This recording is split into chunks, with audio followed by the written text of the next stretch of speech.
On to session 2, economic security and trade. Please welcome Wendy Cutler, Vice President of the Asia Society Policy Institute and head of our Washington, D.C. office, and Elissa Alben, Vice President of Global Trade and Innovation Policy from Pfizer. Take it away again, Jim.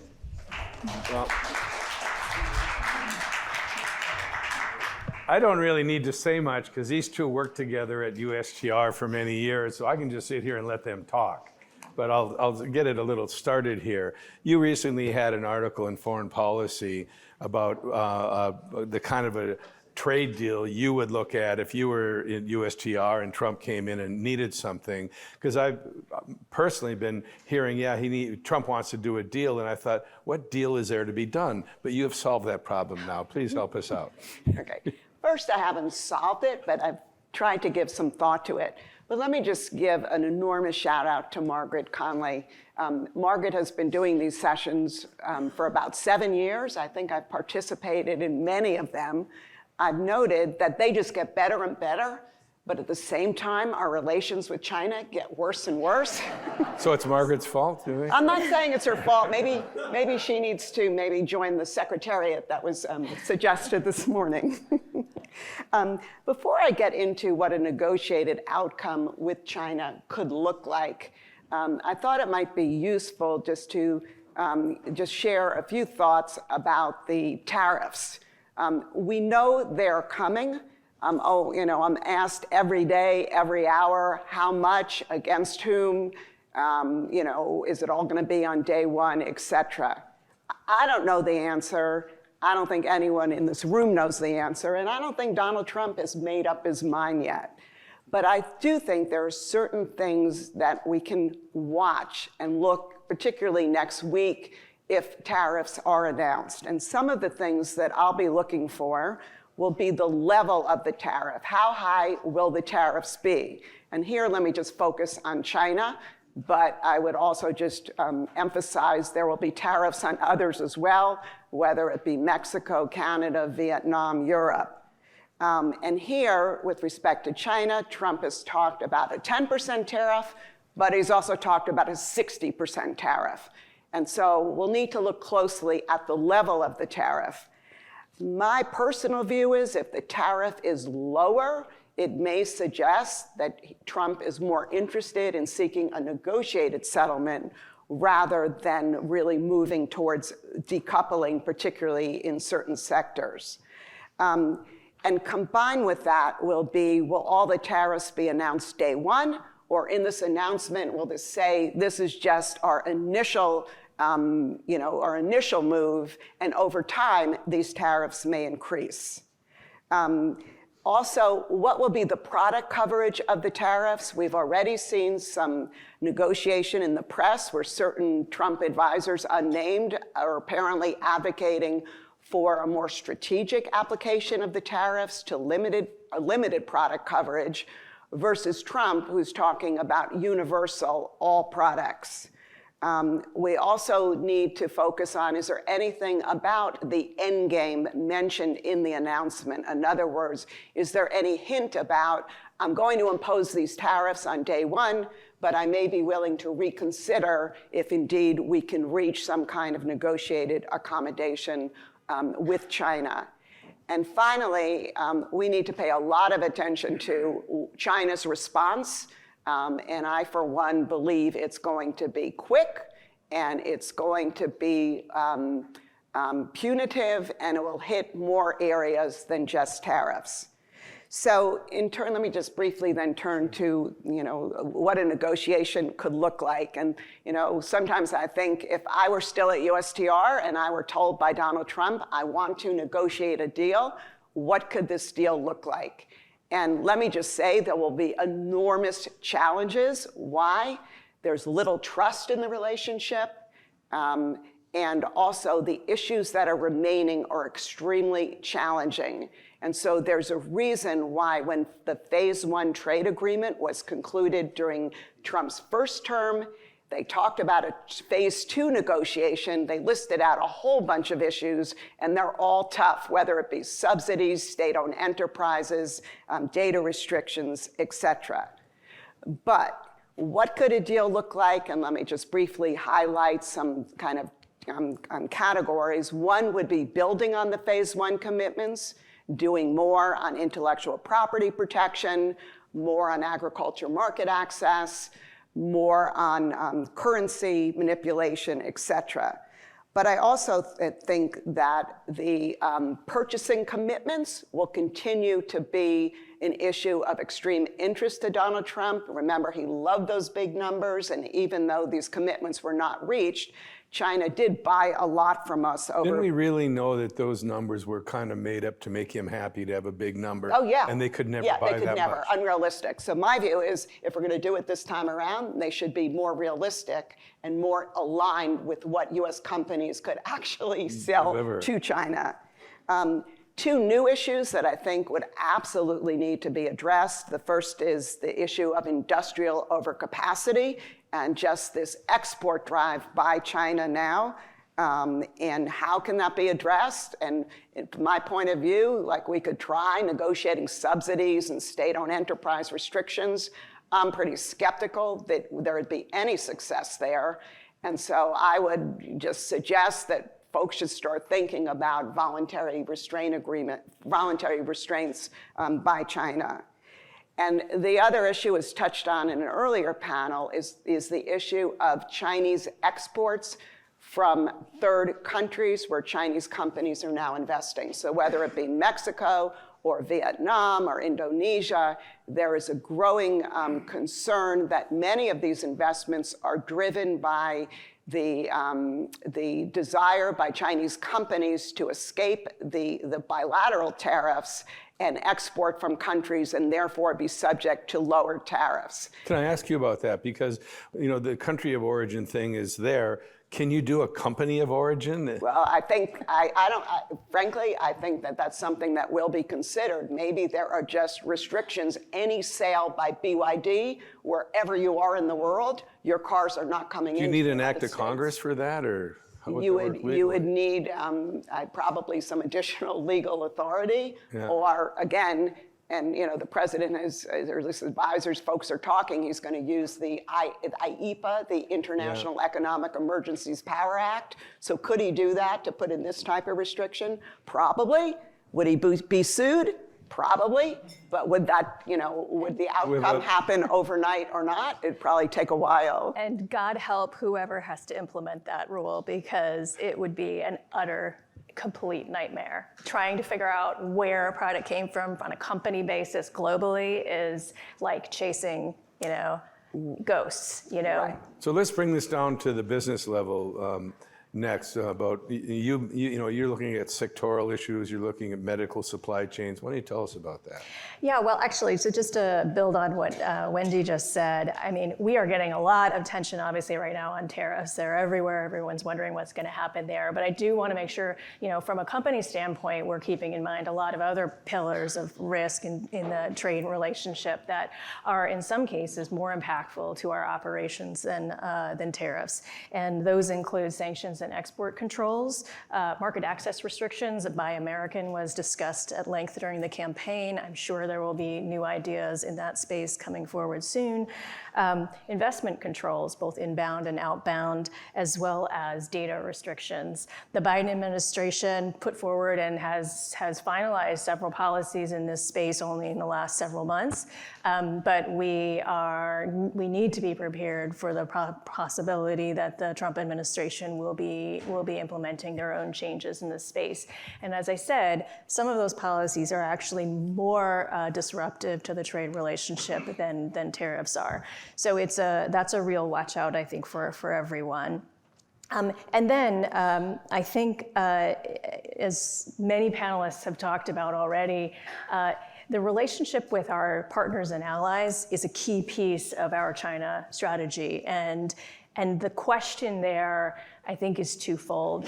One is, what will the Trump administration do to seek convergence on their policies vis-a-vis China with our allies?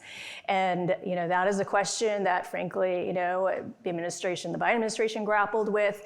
Some success, some less successful attempts at convergence.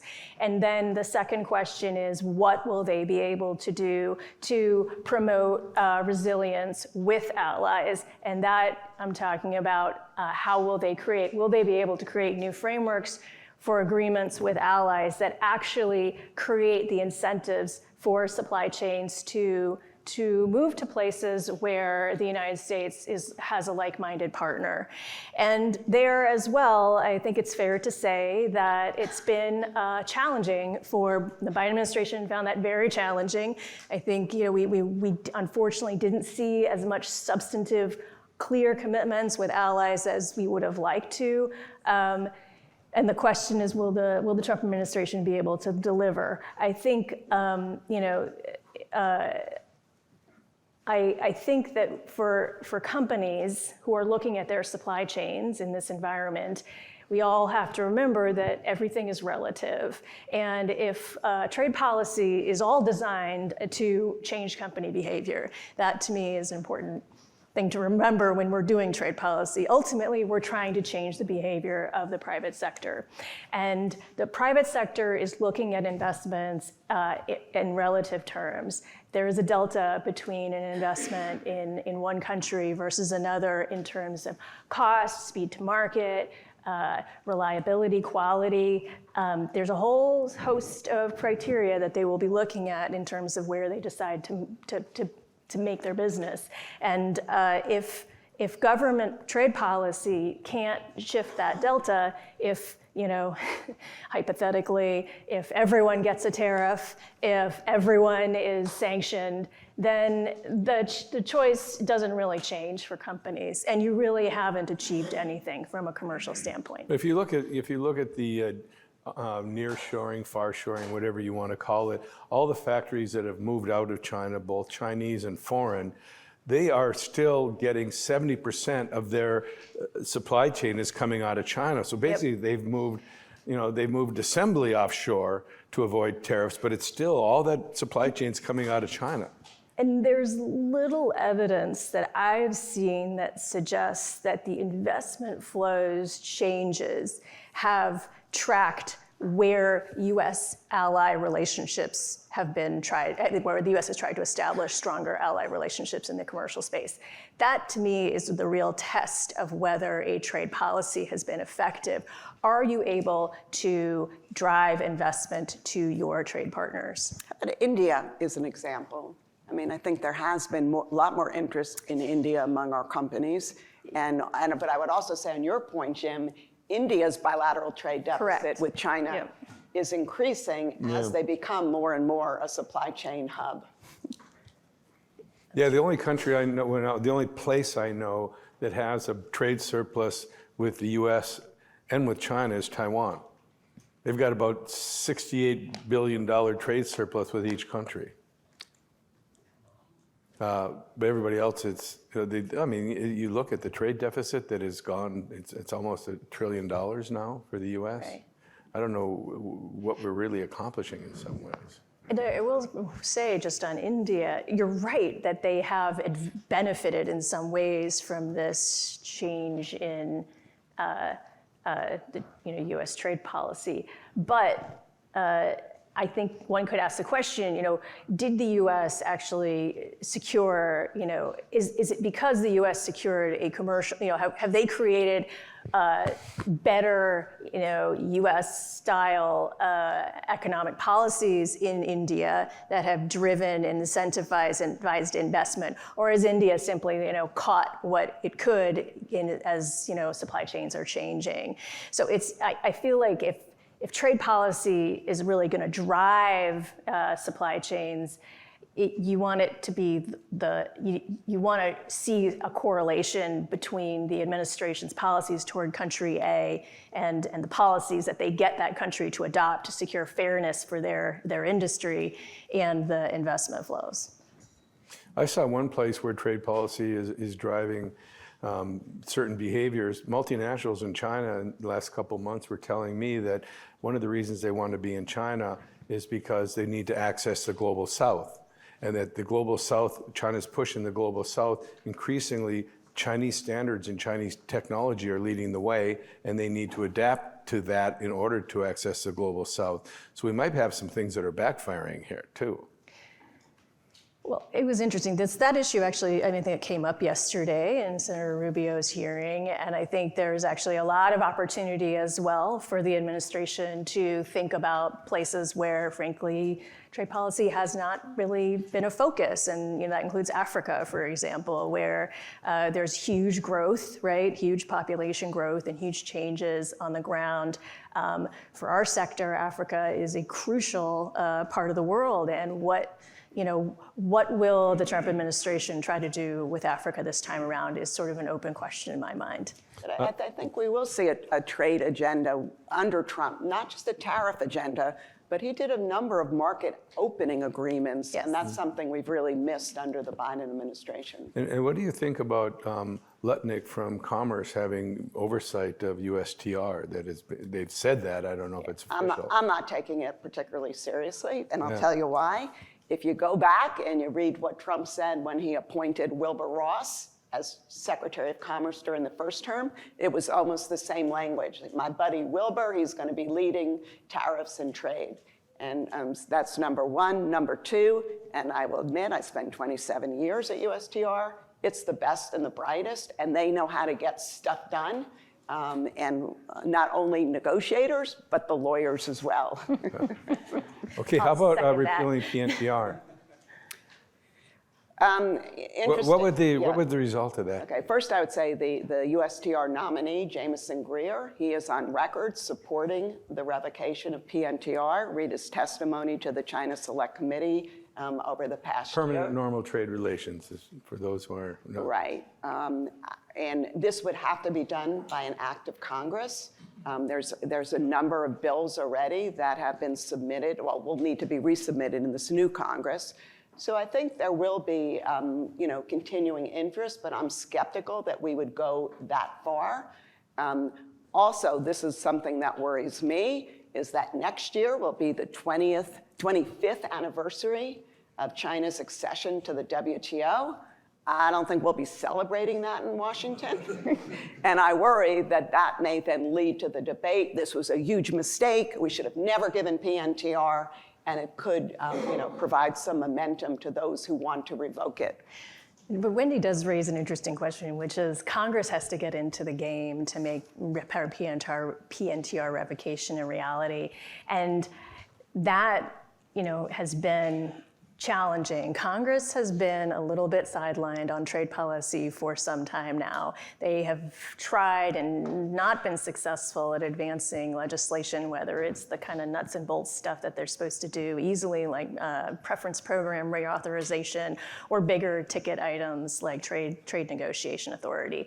And so I do think it will be interesting to see what pent-up energy there is in Congress for a trade agenda and how PNTR might play into that. Could there be other issues that end up on the table if a trade bill like PNTR is coming through? Well, getting to Congress, you did mention in our earlier discussions about the the Medical Supply Chain Resiliency Act. Yeah. That is important to your industry. Tell me about Yeah. So there is bipartisan interest on sectorals. I think that's fair to say.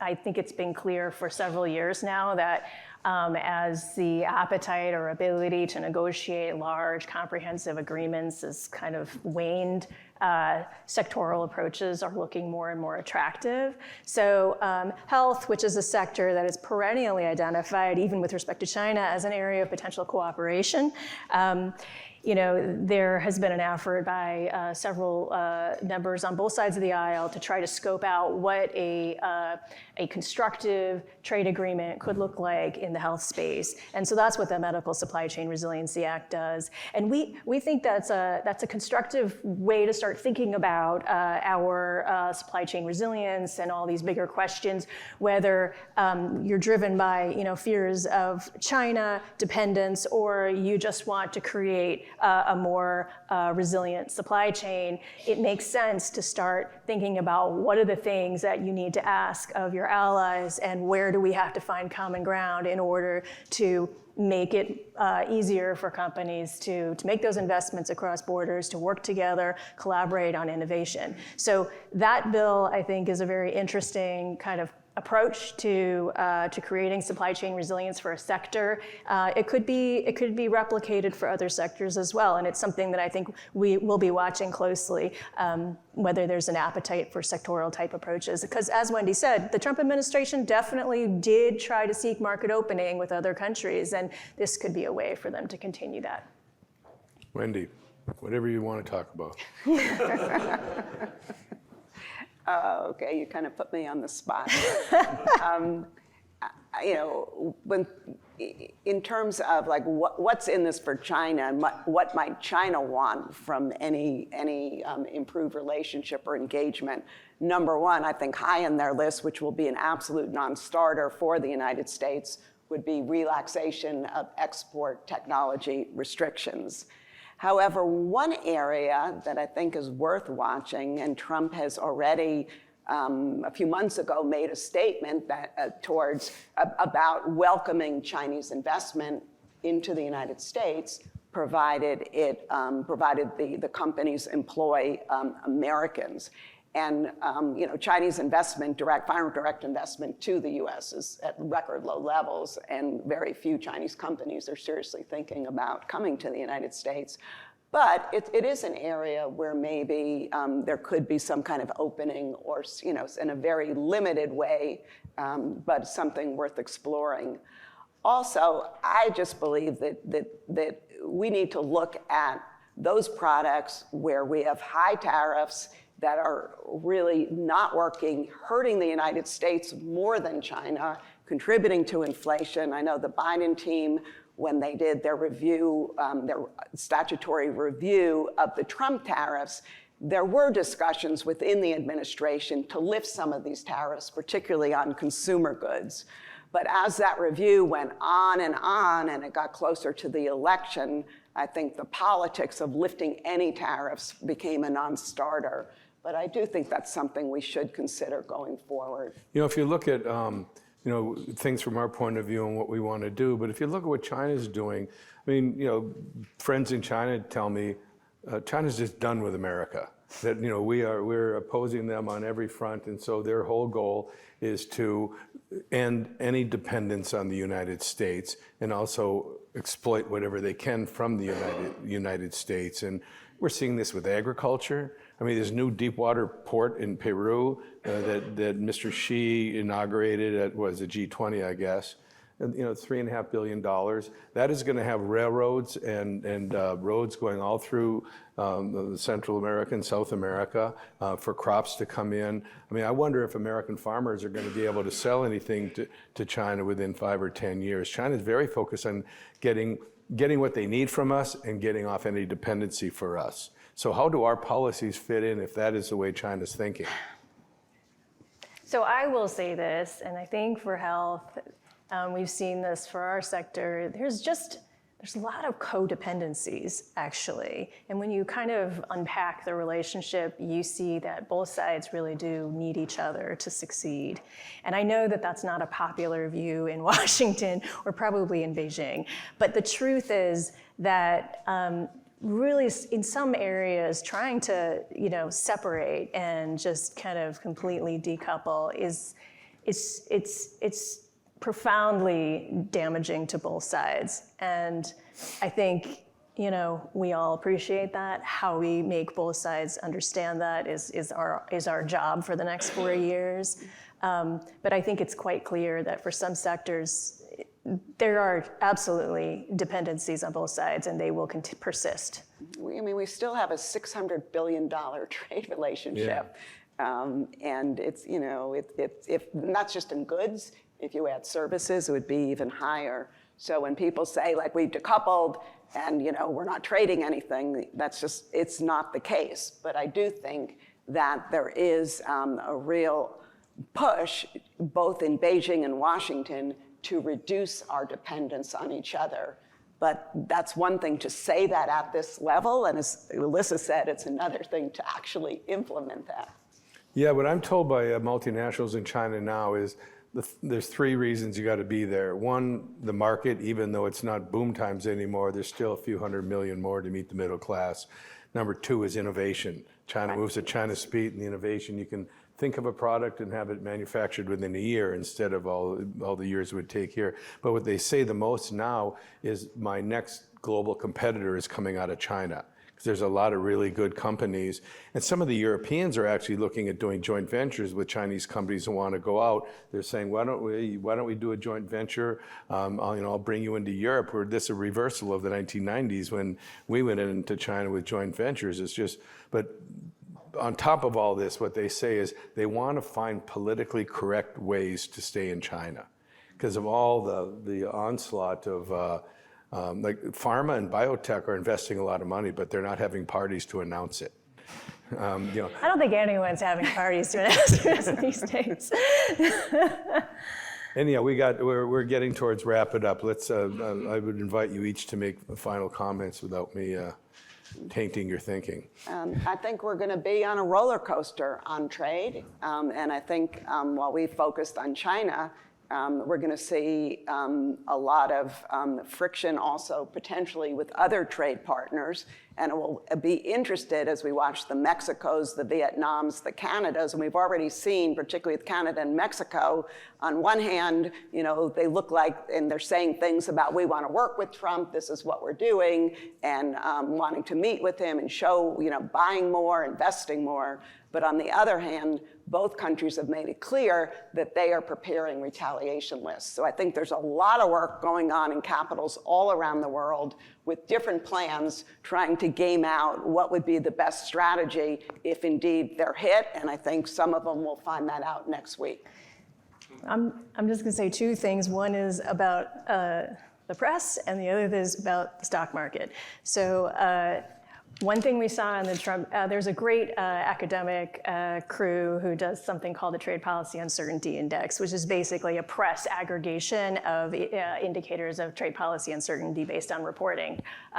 And that index showed this huge spikes in trade policy uncertainty in the first term of the Trump administration, and it's all based on press. So what I think we can all be sure of is that we're going to have a lot of hand-wringing in the newspapers about trade policy in the next 4 years. The second thing that was clear in the first term was how stock market responses to trade policy really were just much more profound and significant. And so that is another thing that I think from the private sector people need to be looking out for. I think there's a metric looking at 2.5% shifts in the Dow. It's been tracked back to 1900. Before the Trump administration, I think it was like under 1% of those shifts could be connected to a trade event. In the first year and a half of the Trump administration, it was something like almost 40% of them were connected to trade. So just buckle up, everyone. We're in for a really bumpy ride. Yeah, you brought up press, so I have to spend 30 seconds on this. By kicking all of the foreign reporters that were experienced foreign reporters out of China, I don't think the Washington Post even has anybody anymore. That was retaliation for Trump pushing out state-owned entity reporters from the U.S., and they weren't doing much anyhow. They could have stayed and just lived a good life. But by doing that, the retaliation from China has really hurt China, because they do not have these reporters that know their way around, have some sympathy for the country, and can write stories of multi-level depth. Instead now, the China coverage is the latest headline from the Select Committee.